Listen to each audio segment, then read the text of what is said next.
right, folks. Blood, sweat, and beers. Hubert's got the Nadas on deck. We got a very special guest this week. We are here to recap FC Dallas 0, Minnesota United 0. The staring contest in St. Paul, if you will. Go around real quick. I am Dennis. I am the DBG Vice President. As you can tell, I've got a very special prize with me this week because DBG was on the small screen. Shout out to all of my wrestling fans, though, in DBG and around the group here. Back with us, per usual, is our Director at Large, Hubert. And we have a very, very special guest this week, original 96er, Cotton Bowl legend, Inferno legend, DBG original, Parrish. Welcome to the show. Good to be here. Good to be joining you guys.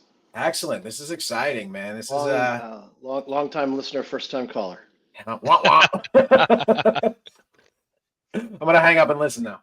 All right, I gotta take this thing down. This thing's heavy. Jesus. Heavy as the head that wears a crown, or heavy as the waist that wears the belt. I don't know. Something like that. That was on my shoulder, so I don't know what that means for anybody. Means you got a bump shoulder. Facts. All right, so we're going to jump right in. We've got some positives, some negatives here. Positive is we took home a point on the road, and the Road Dogs remain undefeated. Hey, a point on the road against a highly ranked team. Yes, and held them scoreless. Held them to a clean sheet in a Martin Paes' first clean sheet of the season in his 100th MLS start. What do you guys like? What do you don't like from this one? Well, I mean, I'll take a point on the road pretty much always. You know, I think we're looking at ties on the road a little bit more negatively this season because we've been winning on the road and we're not winning at home. kind of makes you have a mixed perspective on things. But for me, I mean, I don't know. I thought it was a pretty good performance overall. I think if I'm trying to break down each player's performance, I think our worst performers were fine. I guess is what I'd say. Like, I don't think there were any really, really bad spots player-wise. Obviously, everyone makes mistakes, random games and stuff, but I don't know. Thought it was fine enough performance. I was happy with it. As the announcer said on the actual broadcast, he said, that's something to hang your cowboy hat on. So. Hey, how you doing? Fine, what you fine think? Fine enough with it. We're getting a lot of that. Yeah, in the moment when you're looking at a top team like Minnesota, in and of itself, I don't want to say I'm not happy with the draw. I'm not happy with the point. I'm not going to say that. However, I don't want to be looking at this thing in September, October at the end of the season and think, boy, we sure got a few scrappy points on the road this year. I don't. That's not a successful team identity, big picture wise. Yeah, that's fair. My biggest concern here is obviously it's a rotation game. You know, we've got tough schedule coming up. There's a U.S. Open Cup game in there, and we'll get to that a little bit later on. You might have to tune in a little later this week for our U.S. Open Cup analysis, but spoiler. Rotation game, but the injuries and the depth here are a concern for me at this point, right? We've got 4 players on the back line with MLS starting time, right? With actual MLS service time. It's a scary thought. By the way, they keep dropping too. Yeah. Absolutely. I mean, I will say this, and they look great back there for the most part. This was a good game, but Abubakar gets hurt. He comes out in the first half.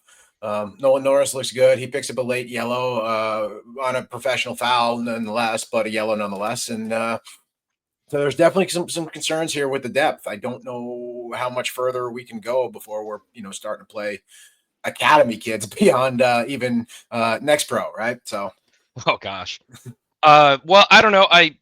We haven't heard what the injury was to Abubakar, right? They mentioned on the post-game pod that it was groin-related, but we don't know how deep or how long this is going to be. Much like Musa coming off last week, I think we won't know anything until at the very least Wednesday when the FC Dallas agenda drops. But from there, it might not be to the end of the week till we actually know what the injury report looks like. I mean, we don't know what the backups are looking like for left and right back at this point either, right? Because Newman is out indefinitely as far as we know right now. I believe Newman's going on IR. I wasn't sure what was officially put out yet. Yeah, I think Newman's going on IR, so that's not a good look. Oh boy. I know they mentioned on the post-game show that Ramiro's played left and right back, but That's not That's not something who I want to really see want Ramiro to do. on the right and left side of the field. We're asking a lot of Romero, and he's doing so far. He's doing it. So Can he play 9 too? Like just Yeah, right. wherever. I mean, they said it on the post game show, like as well. You know, we need a Sam Junko on this team so bad right now. Imagine that. Imagine if we would have had a Swiss Army knife guy like that. Yeah, I don't know. I'm not mad about what we got for him so far, but man, right now I miss him. And beyond just depth, what depth we do have, I'll put in quotes, is players like Bernie are coming on, and I can't say I even thought about him when he was on the field this game. It's been a nightmare with him. Such a promising start, and it feels like he lost his way. Maybe some folks lost confidence in him. A lot of times we're going to see this happen. We're going to see a player have an impact, and the league adjusts to you, and you have to be able to find that. You have to be able to overcome that next challenge. And I'd love to be able to see him do it, but we're about a year into him running that uphill battle. Yeah, it's definitely been a challenge for him. I don't know. Again, I mentioned this I think a few episodes ago, but I think it might have had something to do with the change in Nico Ball system for him that didn't click, but he hasn't been able to. We're going to call that the Nico system now. The Nico system. Okay. Yeah, the Nico system. Sorry. Okay, we'll go with that. We'll go with Nico system. But as far as offense went in this, and not to change the subject too much from Bernie, because it is an important topic, right? We're seeing something that is just gone away, right? Bernie, like you said, Parrish, Bernie came out with a hot start. He was out there just causing chaos. And it seems like he lost his heart for the game almost. He just doesn't seem to be enjoying himself out there. Mm-hmm. And we've talked about this a lot. We talked about this with Marcus when we started the season here. It just seems like he is overthinking and not enjoying himself. Maybe he just needs to get out there with the kids and just kick the ball around for a little bit and not think about the game so much. Yeah, I think this is the thing you do end up seeing with a lot of players that kind of relied on their natural ability. Because from what I understand, he just kind of started kicking the ball, and he had good natural talent, and he was bursty and willing to do stuff. And I think, when the rubber meets the road, though, the players that succeed, you either have to have insane natural talent, or you have rubber meets the road. Yeah, whatever. I don't even know what I said. What did I say? No, you said it. Okay. Yeah. But these players, even like the highly naturally skilled ones, unless they're freaks of nature, have to take the time to learn the game better. They have to take the time to improve parts of their game. You can't be one-footed and rely on just natural talent. You can't, I don't know, unless you're Lionel Messi. But it doesn't seem like maybe he's been willing to put the work in, but it just doesn't look like the work that he's put in has produced anything in him. I haven't seen any new skills from him. I haven't seen a new confidence. I haven't seen him do a different move to take on a defender. I just feels like it's the same Bernie, and that's not good. Right. I see where you're going with that. I'm going to run through some stats here real quick from this game. Parrish, Hubert, guys, jump in whenever you feel anything that jumps out at you. This was a little bit shocking to me because it didn't feel like it, but ball possession 54-46 our way was exciting. I thought it was a little bit, I thought it was maybe 60-40 their way, but looks like we had the majority of the possession here in a game where two teams that majority don't have possession, right? Yeah, we didn't know how that was going to go. So I don't know. Any stat would have been whatever to me. I didn't know what to expect anyways. It felt to me overall very toss-up. I'll say that set doesn't surprise me too much. Who had the ball at any given time? I don't think there was I don't think either team had that kind of sustained attack that's going to really change that number. It did feel like a lot of ours was in the middle of the field, where maybe a little bit of theirs was in the attacking third. Yeah, I definitely think that's the case. I think in a game like this too, it was chippy. People were going at each other and stuff. I think that what was the number on the possession again? What was the stat? 54-46 our way. Yeah, I mean, I think when you're getting to those numbers, it can almost be kind of a wash, really. those small percentage differences. Like from what I understand about the possession stat, it's not necessarily about who held onto the ball more. Isn't it based more on like passing metrics and things like that? Yeah, it's I'm on FotMob, so I don't know exactly how they derive their stats, but I've seen similar numbers across most platforms. I usually go with FotMob's data here. They're usually the most accurate, but there were another couple, it was like 58-42. There was another, it was like 51-49. So I think anywhere right in that 60-40 our favor is a sweet spot, but watching this game, it just didn't seem like anybody really wanted to possess the ball too much. And to Parrish's point, there was not a lot of sustained attack. It was a lot of runs and over the top and come around the side and counters, you name it. Yeah. Right. Yeah. Two counter-attacking teams, essentially. Yeah. How many shots did Minnesota end up with? Minnesota had 13 total shots, 3 on goal, to Dallas's 8 shots, 4 on goal. So we're at 50%. I 50% ain't bad. I'm trying to remember what the quality of the shots was, though. I'm remembering Lucho's header that St. Clair saved. I'm remembering Urogide's header. Was that saved or was that a miss? That was one of them was I think Urogide's was a miss. The Logan had a shot on goal. Kind of a far attempt to try, but it challenged the keeper a little at least. I don't remember what the fourth one was. Anyway, I think the quality of attempts seems like it was there, maybe. Yeah, they've got one big chance apiece listed here. I'm not sure what qualifies as a big chance, but both of those big chances were also missed. I know Julio had a couple of decent shots from outside of the box. There was one that went really wide, but it was a great angle, great attack, and he just kind of missed it by a quarter of an inch off his foot. That really sent it wide from where it was because it was damn near midfield. But yeah, I don't know. It felt like a pretty even game for me overall. It felt like both teams had their moments when they were really going at it. I think FC Dallas came out trying to fire hard, and I think they had some moments in the second half where they were trying real hard. I think they put Lucho in to try to steal it late. I really think Quill was trying to steal it late. And I don't know. I admired that. Not settling for a point, even on the road. I think that's good, especially when you got the road dog mentality. I think if I'm looking at the schedule and I'm Quill, I think this is my most winnable game out of my next 3 in this away run. If I'm just thinking MLS. Which surprises me considering that this is the game he chose to rotate and not next week in Miami. Yeah, I don't know. It's hard to get into a coach's head on that, right? He might be thinking Moose is good next week. Maybe I'll rest some of my star boys, and we're gonna shoot hard for the next one. I don't know. We don't have any word on when Moose is back, other than, it seemed like if it was an important game, he might have been ready to go. But it doesn't sound like Moose will be back this week from what's being told around town. It's going to be at least another week for Musa, and even with the extra day. So it's not a great prognosis, I guess. I certainly wouldn't be pushing him. Yeah, I know, especially in a game like that where, you might lose. We might drop that 1-3-0. It's very possible, right? I'm not excited about the prospect, I'll tell you that much. Like, I'm excited to watch the team play, but I don't know. Maybe we'll get lucky and Messi Viata game will only be playing against a Miami team that's still pretty darn good without him. You make a good point. Parrish, feel free to jump in whenever you want here. Just don't let us run you over here. We love talking, so sorry.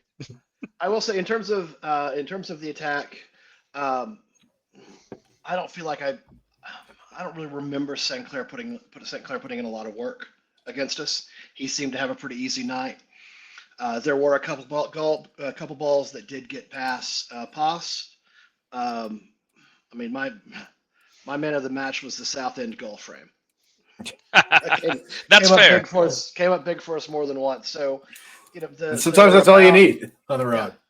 Yeah, there weren't phenomenal chances abounding on either end, but I do feel like if that game had gone 1 inch, the other way from either team, we lose. We lose handily. I think so too. And I'm thinking about the moment when I think Shaq Moore lost his marker and they almost had a wide open half volley or volley on his side, and there was one that bounced kind of odd that I think Paes got up and managed to make a save for. So I do think that Minnesota had the better chances. I definitely gasped a few more times when they had the ball than when we did. Yeah, I'll say that header towards the end there was was kind of a heartbreaker that he didn't. The angle was right, the opening was there. He just sort of missed it there, and I think that was a little disappointing there, especially for a guy like Lucho, who Yeah, you expect to not that Lucho's a big header guy, but you expect Lucho to be the guy that finishes, right? but I think when you look at Lucho's aerial duels historically, they're better than you'd think. He wins a lot more balls in the air than you'd think. For a guy his size, he wins. He's like, I think his number, it's like some insane number. It's like 80-85% or something that he Yeah, wins duels. I think When part he of it is goes that, up, he wins it. yeah, he knows when to go up, and he's one of those guys. I always talk about this when it comes to what makes a good attacker, especially, but in general, the best soccer players don't just pick a spot and stand there. They move as the ball moves. And that's what Lucho does. Some defender will stand there and stare at the ball, wait for it to come him. Lucho moves and meets it. And that's a quality you don't see in Major League Soccer as much, and that makes him stellar here. You see that quality from all the best players in the world. The best one I can think of is Harry Kane. That man never stops moving when the ball is in the air. Very good point. Very good point. I'm actually Yeah, I'm looking up the Acosta's dual stats here. It is I can't seem to find it, but I know it was mentioned very recently on a couple different pods that his number is just astronomical. It's just somewhere above. And when you're a little guy, you don't go up all the time, but like you said, when he goes up, he gets it and he knows when to go up. well, And he goes up. it's an. Go ahead. He goes in. He goes in with confidence. He goes in aggressively, not recklessly, but he's definitely making the most of his 5'7". Absolutely. Well, 5'7". You're giving the guy credit.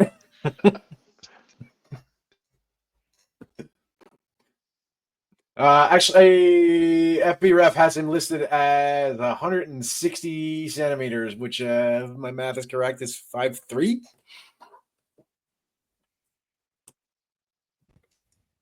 Yes, 5'3". They have him lit. That his officially listed height is 5'3". So I'm being very friendly there. Okay. you're being very friendly at 5'3", at 5'7" rather. I mean, look, I tend to add about 4 inches to every measurement. That's That's you got to somehow, right? We got. Yeah. I'm just an Irishman too. Don't worry about it. Well, we're gonna get in trouble. Dawn's definitely gonna get mad at us when she does this one. I'm not sure what. Yeah. No, this is this is an exciting game. We've seemed to have lost Hubert. Thank God we're not live. But right, I should be back. Can you hear me? He's back. I was experimenting with a different headset, and it was an utter failure. He's back with all 4 inches. Yeah. But yeah, before we leave that conversation, though, let's talk about the header goal he scored a couple of weeks ago. He didn't win that ball because he outjumped the guy. He won that ball because he made the right movement to throw the guy off, and the guy bit the wrong way, and he's like, let's go. Yep. Knocked it in. It's the movement off the ball that he does. Phenomenal. I will say this. I don't want to move on from this game too quickly, but I will say this, and we'll run into final points in a minute. But I will say this: I'm really excited to see how Lucho performs up against Messi. If Messi is on the field next week, those two guys, I feel like Lucho's going to step it into another gear up against. Well, unless you guys have other things to talk about in this game, I would say let's talk about a couple of bright spots, and then let's move on if you want. But I do think we have a couple of bright spots we should talk about. Yeah, I think that's a good time to jump over to 3 key takeaways. Hubert, you want to go first with any 2 or 3 takeaways you may have, or 4? Yeah, I mean, Osazu Rigide keeps just being the man. I'm loving it. Great pickup. I don't remember who we heard scouted the guy, but great move. I'm excited to see him continue doing his thing. Nolan Norris getting the job done. I think I heard someone, I think it was Garrett Meltzer, called him the babyface assassin. I heard that one too, the babyface assassin. That's a good one. He keeps doing the job. I think that he's excited for the challenge against Miami, and I think he'll be looking forward to that. But, it'd be a good learning experience for him, I think, regardless of how it goes. I think he has it in him to keep going. And, if he keeps playing like this and Marco comes back, they're going to be fighting for rotation, which I think is healthy. That's what Quill wants. And then my third will be I'm obsessed with Gaik. Gaike. I'm excited to see where he's going. He seems like my kind of player. If we're building a team around Gaike and Urugide going forward, holy cow, I'm excited. Absolutely. Parrish, takeaways.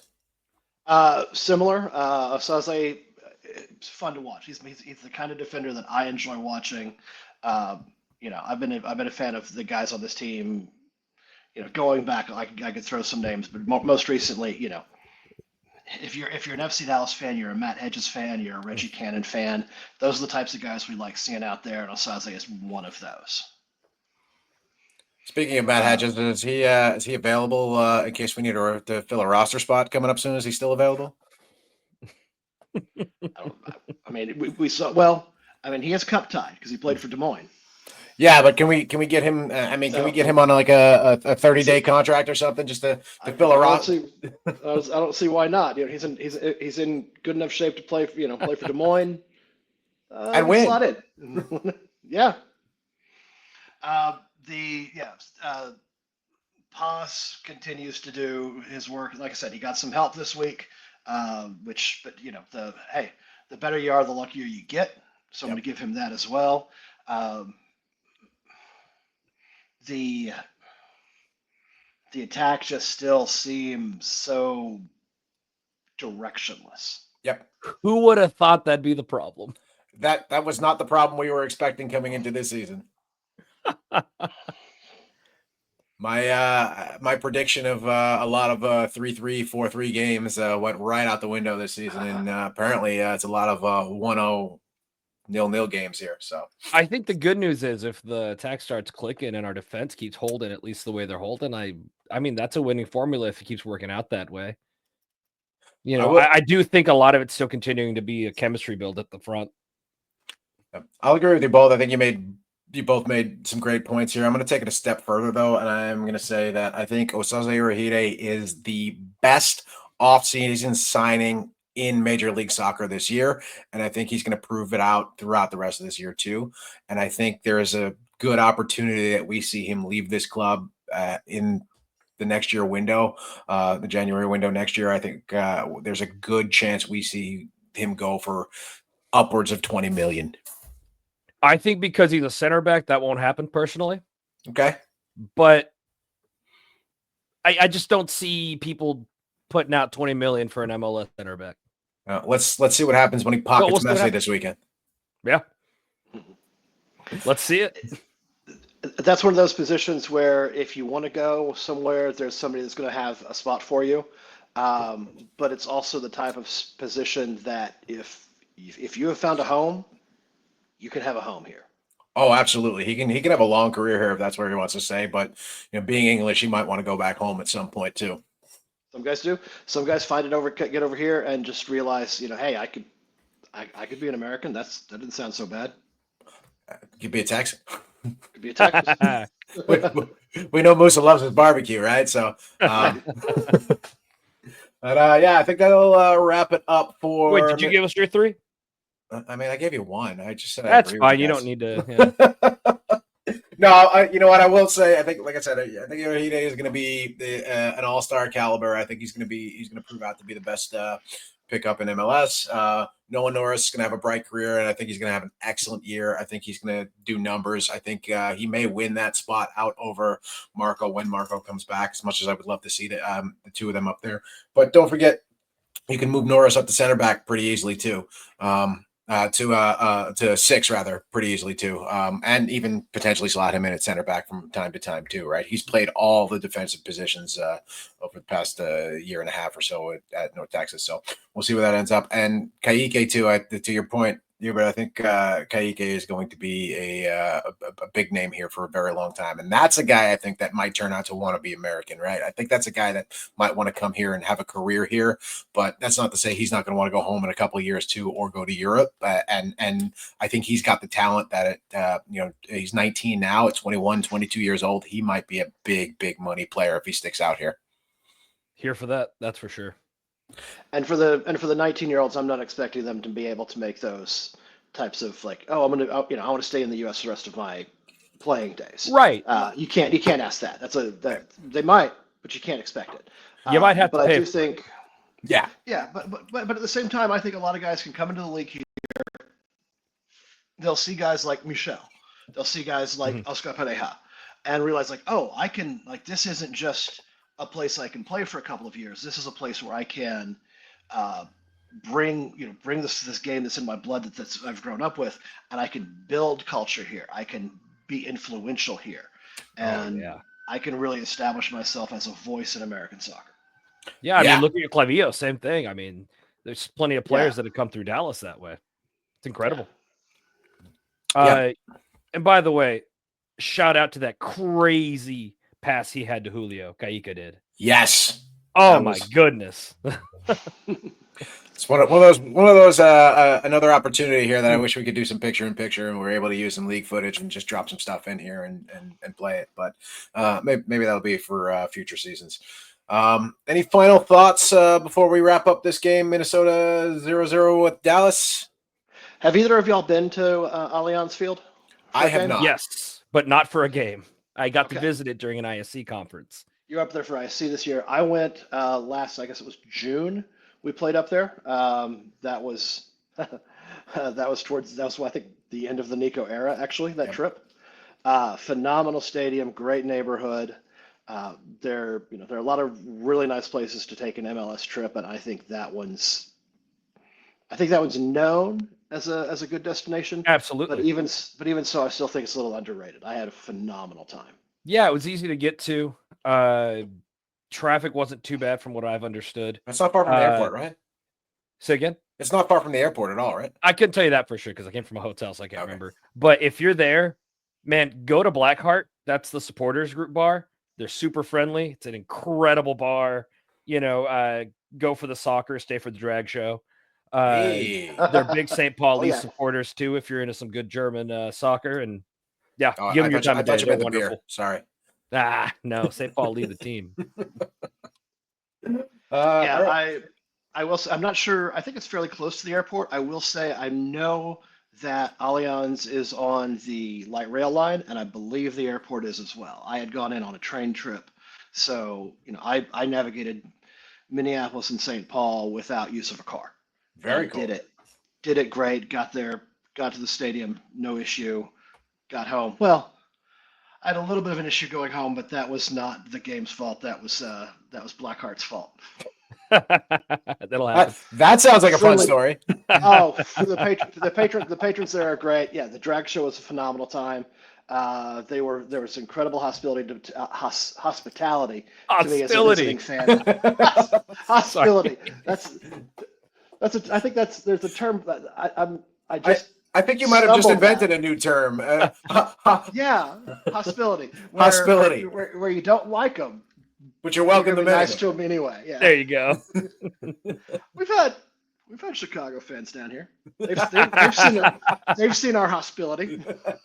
Actually, they got one on us when they brought the Malort this year. So very, very hospital. Yeah, very hospital drink. No, that's violent. That's just straight violent. You bring Malort, that's choosing violence. Ooh, that's cruel. An act of war, my friends. Well, speaking of watch parties, I did not make it out because, as I previously mentioned, I was home watching WrestleMania like the good Mark that I am. You made it out to the community watch party. How was the atmosphere over there? I heard we had it up on the projector, or we got a little rowdy. Yeah, the attendance was pretty good. Let me think. We had like 15 people, I think, there, maybe 20. It's pretty good turnout for a random middle of the season game. On a rainy night, no less, too. Yeah, community was nice enough to move us over to the projector whenever we filled up the area that they had given us. And, they were trying to find a balance between the Stars playoff game and us. And luckily we struck the balance. And yeah, lots of people out there. People that were reactive to the game and actually paying attention, which is always nice. You can hear the room go, up and down with the game. We have a really good time there. We get our 10% off. So I always stock up on beers and everything. But yeah, hopefully people keep coming out to that. I don't really know how Derbyshire went. Yeah, unfortunately, I bounce back and forth between the two of them. Derbyshire's been fun lately too. They've got a great little atmosphere going on up there. Like I said, I didn't make it this week in particular, but they got a great little atmosphere with the enclosed patio up there. There's like 7 or 8 TVs. They usually have a game on every TV. They've got some live music usually right after the game too. I know they do some drink specials up there. Depends upon what they have, and the food's excellent up there too. So we've got 2 excellent watch party locations. Yeah. I don't have much else to say other than, show up and get your 10% off a community. Cool. We will leave that there, and that'll do it for that game. But we'll talk about what Hubert and I did Saturday afternoon. We headed down to the good old Cotton Bowl at Fair Park to cheer on the Golden Girls of Dallas Trinity. I have some opinions on this game. Do you? Most of them would be directed at the green shirt that was running around the middle of the field, controlling the game. That was a very poor. Well, you got to remember with the lower leagues that you're dealing with lower league referees too. But that was a very poor performance from that head referee. But final score: Dallas Trinity 1, Fort Lauderdale 1. Dallas was, I think, better than the scoreline. But they were just not able to capitalize on a couple opportunities. Unfortunately, we have lost Lexi Misimo for the rest of the season. Not great, especially considering how much they built this team around her for the second half, letting Sam Mesa go, who got to start in Seattle this week as well. Yeah, good with for the her. rain. And we've got Allie Thornton reaches. She is the first player in the USL Super League to score 10 goals in a season. So shout out to Allie Thornton. But talk to me. What do you guys like from this game? Man, it sucks to lose Lexi, but there's so many good parts all over the field that this team's not going to live or die by it, right? Let's start off with Cameron Lancaster, right? She's killing it. By the way, met Cameron's parents on the way into the game. They came over and had a beer with us at the kickoff tailgate. Excellent people, wonderful people. Happy to hear that. Well, you got some workman-like players like Tamara and Ubogagu that are just, they're in it, constantly making runs, constantly trying to make plays and passes, outrunning the defense. Can't forget Amber Brooks, Allie Thornton. This team, we got players everywhere. I want to say Hannah Davison, but I don't know what her status is after coming off the field. What looked like non-contact. Yeah, hopefully she's okay. Yeah. I don't know. It just seems like the team's got the parts to compete, even if we lose a couple of starters here or there. I don't know. I feel pretty confident with this team. I was surprised we didn't get a few more in this game, but sometimes that's just how it happens. We weren't quite as sharp as we have been the last few games for this one. I know with Dallas Trinity, we keep talking about missed opportunities the last few weeks. And, they just haven't capitalized as much at some random intervals. I don't know if that's a discipline thing or just not being up for it randomly a game or so. And I think we were a little unlucky to concede. Just kind of a funny bounce coming off the keeper and somebody follows up. That being said, their player reacted and our player didn't react to the follow-up ball. So there's something to be said about that. But White had a terrific game in goal. I don't know. I just don't think it was that bad a performance overall. Felt more unlucky than anything to me. I think we had fun in the section. I think we had a lot of fun in the section. If you guys haven't been out to the Cotton Bowl, you absolutely need to get out. There are, I think, 3 home games left. Mm-hmm. It is a ton of fun out there. We're a little bit more PG or PG-13 than we are up in Frisco. We try and sometimes we forget. So yeah, sometimes we do forget, but we try and keep it clean because the majority of the stands are young children. And shout out to do you remember the name of the school that was there? It was Dallas ISD Elementary School. McLean, I think. McLean Elementary. McLean Elementary School. Those kids were out there having a blast. They brought their own chants. They taught us. They brought their own chants. They taught us a chant. It was a great atmosphere. And by the way, that's 2 home games left. 2 home games left. Sorry, well, there were 3. There'll be more when we win the whole thing. Yeah, well, there'll be more playoff games, right? So, who do they still have coming? So next game is Lexington. Okay. That's this Saturday. Then they play Tampa Bay in Tampa Bay. They play in DC and they play in Fort Lauderdale. And then last game of the season is against Carolina Ascent at home. Who are And currently listen, sitting at the top of the table. low key Yes. hoping that that's a battle for first place, just for entertainment value. Although I'd rather wrap up first place by then. So yeah, we've got a home game this week, this Saturday at 7. That's hosting Lexington. Then it's 3 on the road: Tampa, DC, Fort Lauderdale, and then home against Carolina. Carolina's got a 1-point lead in the standings right now on Dallas, but we do have a game in hand too. So that really could come down to that is for first place. It is. Oh, sorry. For what it's worth, I think Lexington and DC have been mathematically eliminated, haven't they? I believe you are correct. So let's see what they're playing for on those games. Let's see how that impacts things. Yeah, that might be rotation games for them. That might be, that might be academy kids too, right? We might see some 15-year-olds in those games. Doomsday offense. Maybe we'll show up. Hell yeah. Shout out to the Unstabled. If you haven't gotten a scarf yet, we will have some available our next tailgate as well. We'll be selling some scarves on behalf of the Unstabled. They've got some really good stuff. I wish I had brought mine in from the car. It's still in the car, but it is a nice. Yeah, it's a nice heavy winter weight scarf. They've got the Unstabled on one side and Doomsday offense on the other. You can see Brian, who's one of their this camera thing. You can see Brian, who's one of the Unstable supporters, is actually holding up the scarf as Allie Thornton runs over to the stands to throw a T-shirt in the stands after she scores her 10th goal to start the game. Just great atmosphere. Great time. If you have not been out to the Cotton Bowl, get your ass down to Fair Park. Tickets are cheap. You can supporters section tickets are like they're under $30. It's like $29.50 with fees, right? Parking is another $20, but you can park out on the street, walk through the fair, take the dart, take the rail over. There's plenty of ways to get there. Hell, call one of us. We'll carpool, right? If you're a guardian, you're out near somebody else, come carpool with us. It's a good time. You're going to be asked to play a drum, though. Yes, you will. That's part of the fee. You will be asked to play a drum, and you'll probably be asked to help carry it into the stadium too. What you got? Well, somebody will carry it. Well, you will be asked to play a drum. You will not be asked to play it well. No. Hey, perfect. Yes. because if you think that's a requirement, then you haven't seen us. No, not at all. Not at all. It's just the requirement is to get loud, make some noise, and have fun. Have fun. Bring that spirit. I live in Fort Worth. And I have gone to a handful of the Trinity games. I missed Saturday because I was binging my MLS all day. I've taken the TRE, which you can pick up. You can pick it up in Fort Worth. You can pick it up in Irving. You can pick it up in Richland Hills, wherever. That's going to take you downtown. You take the light rail into Fair Park. That sounds easy, and sounds easy to navigate drunk too. Yeah, it is. And there's a couple there's depending on how you want to do it. Like you could do the Green Line. That's going to take you to the main Fair Park entrance. You walk through the park, through the State Fair stuff, down to the stadium. Or if you're doing red and blue lines, I forget which stop that is. It's going to drop you off by the pubs. You can get the Hammer. The main one I think about is what is it? Oh my gosh, Cask and Barrel, I think. Cask and Barrel.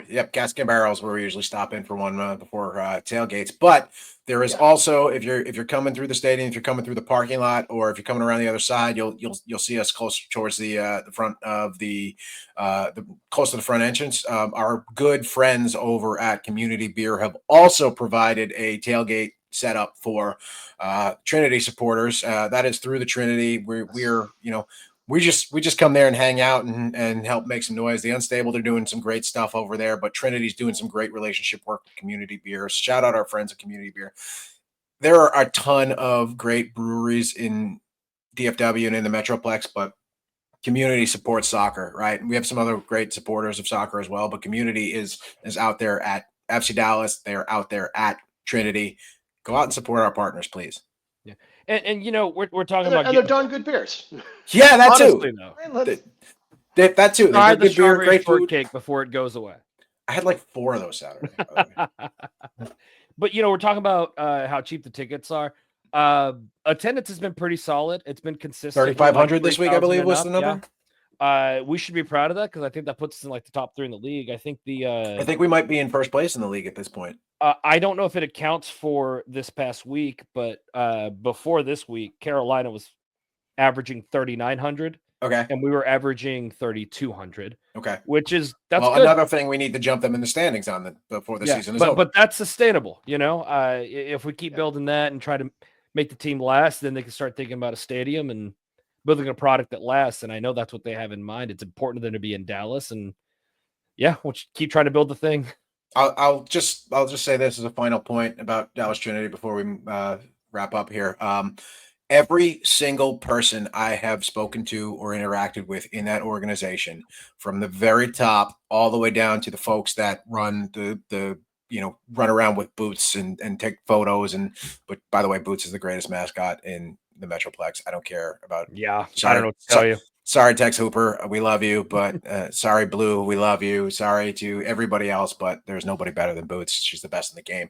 But even down to the folks that run around with Boots and take photos and throw T-shirts into the stand, they're just amazing people who absolutely care. Right, they are folks that really you can see their love for the game, and it really is truly refreshing to see folks that are really so happy to just have supporters and have people making noise and just having people there and getting involved as much as they can. Their love for the game, their love for the community, their love for, it's very much a soccer in Dallas. Let's build something that we can share and be proud of. That I've seen a couple times now where they've brought out schools, they've brought out high school bands. I haven't talked to got in trouble for that a little bit from what I hear, but I haven't talked to anybody who's gone to a game. I was like, I don't know. Everybody I've talked to has had a fantastic time. Attendance, yeah, it's 3,000, 3,200. So you're not alone out there, but you're also not. Right, it's the Cotton Bowl, right? Seats 90, right? Space. Seats 90 plus, right? So you got room to stretch out. You got room to run back and forth. We've got kids coming up and down to the section, coming to hang out with us, and they'll come over and do some chants and play a drum for a couple minutes, and then go back and hang out with the family. Yeah. I think our official capacity this season is 20,000. Yep, I think it's somewhere around there. But the Cotton Bowl can seat 90 is right. The capacity of renovations. The stadium. So, right, stuff it's a very playing in a stadium with renovations. No, who does that? Right, rookie move, really. All right, gents. Any final thoughts before we move on from here? Yeah, I guess I think Trinity can beat any team out there, and they've shown that. We do seem to have Carolina's number this season overall, so let's hope they can keep that up. We've got one last home game before the home stretch, and then we got one last big game at home. I'm hoping we can show out and do some big things. Maybe we can try to do something big for that last game. But man, come out, bring your kids, have a good time. You don't have to be the loudest person in the stadium if every person's being a little loud. That's usually me. Yeah, it is Dennis. So anyway, yeah, please come support the Golden Girls, man. We're having so much fun out there, and that team cares about you. They care about the community, and I don't know. I'm not gonna say that you owe it to them, but you do. Come on. And as proud as we are of our reputation as degenerates, Dallas Trinity is it's a wholesome, just an incredibly wholesome, family-friendly experience. There are places I've been where when they say family friendly, what they mean is this is all about the kids. This is truly family friendly. It's for the moms. It's for the dads. It's for the dads, and however many moms or dads any kid might have. Bring them all out there. Bring the It's great for the young adults. It's great for the small kids, the teens, and it's downtown. It's Fair Park. It's close. You don't have to fight the tollway all the way up to Frisco. Mm-hmm. Yeah, it's an incredible experience. There's just great people on all the way around. Everybody involved with it. Team is good. They're battling for first place. They're a point out of first place with game in hand. There's so many local people on this team. Yes, they're all from the Metroplex. They're all from Texas. So Dallas DNA. Right. Like, if you were a fan of FC Dallas because of the academy, you're gonna love what Dallas Trinity is doing with the local people, man. Yep. It's so good. Austin is not the soccer capital of this state, and they don't even hold a flame to North Texas. Austin, never heard of They like to pretend they're the soccer capital of the state because they had one team come up and then the only other team in Austin failed. But let's not talk about that. And relocated to North Texas probably is right. Sorry, and let's keep going. And I think last time Lexington was in town, I think we beat them 5-1. Yes, we beat them 3-0 in Lexington last time too. So okay. Yeah, Lexington are not good. They're not good. So if you want to come out and watch the Doomsday Offense go to work, it is Saturday, April 26th, upcoming at 7 p.m. at the Cotton Bowl. Tailgate should kick off right outside the stadium at about 6 p.m. coming through the parking lot. Point, Hubert? Can I get on a short soapbox about something else real quick? Go for it. Soapbox acquired. I don't know what Super League is doing, or the USL Super League is doing with pronunciations, but I have not heard Ubogagu's name said correctly. Not even once. Broadcast. Not even once. This last game was the worst. The commentator kept saying Ugogu or Gogu. Like, I don't even know what was being said. And Ubogagu is not a nobody. Right. She is one of the best players in this league. I think she's tied in assists, and she for first. I think she is got 4 goals as well, which is significant. She's been making big plays, and she has been one of our most prolific players, making her one of the most prolific players in the league. It's insane that we're not getting her name pronounced right, and that's just irking me so much. It is a little embarrassing, and so do better, Peacock and USL Super, do better. If you need someone to come on and show you how it's done, we're all available. We are all available. I will come upstairs at the booth myself and do it if you need somebody to do it. Just let me know. I'll bring my own megaphone. That's fine too. I'll just yell into a microphone. I don't care. And this isn't me being angry at the league for not handling things or something like that. It's a simple thing that the best leagues do. Send pronunciation guides to their commentators, and the commentators read that and make an effort. That's all. And I think it would be different if it was maybe a new player, academy player just coming on for the first time. But no, man, this is one of the best players in this league. And she is also a local DFW gal. Well, she deserves the respect, man. That's all. Absolutely I'll get off the agree. soapbox. Absolutely agree. So once again, Dallas Trinity, 7 p.m. Saturday, April 26th at the Cotton Bowl. Tailgate kicks off at 6 just outside the main entrance over there. Look for the community beer tent. Shout out to our friends at Community. Speaking of Community, you can catch the Guardians at Community on Sunday and at Derbyshire up in Frisco as well for our watch parties as we head to Miami or Fort Lauderdale. We let's call it what it is. Listen, I'd be happy to go to either one at this point. I'm not going to lie to you. I drive to Frisco. I'll get over it. So FC Dallas heads to Dade County to take on Intermessi and gang over there, and hopefully we can bring home another point before this gets keep the undefeated streak on the road going, and we'll go from there. But you can catch us at Community Beer, and then our next home game is we've got another week before our next home game, right?